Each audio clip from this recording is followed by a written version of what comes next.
afternoon all my followers and viewers. Nagluluto tayo ng mini turon. Merienda natin guys.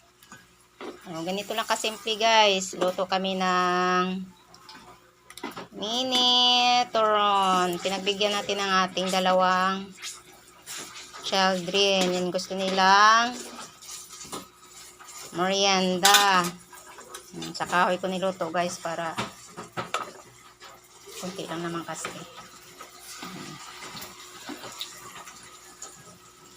Dito lang kasimple ang pagluto ng turon. Hinaluan ko to siya guys ng langka. Turon with langka. Mini turon with langka. Solve na ang ating merienda. Partner ay malamig na juice o ayos na. Solve na ang merienda. Thank you Lord. Araw-araw na may nakain. So it's a big blessing na po yan guys. Ikaw ay araw-araw may nakain. May kinakain. Blessings na yan.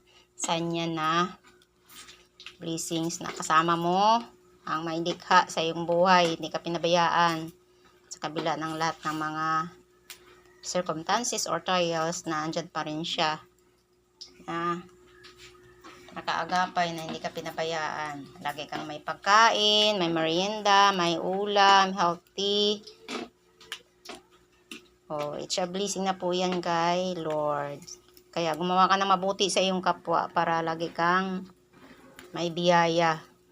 May pagpapalang ibibigay sa iyo. Huwag kang madamot sa iyong kapwa. Hindi ka pagpapalain niya. Kung meron ka ngayon, babawiin din yan niya. Kung ikaw ay isang madamot sa kapwa. So, gawa tayo ng mabuti sa ating kapwa para patuloy ang pagpapala. Tara na guys, merienda na tayo. Merienda na tayo sa aming turon. Tarara! Naka-ready na kami sa aming turon this afternoon.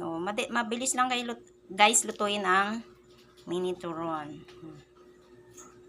Thank you for watching at me entrepreneurs.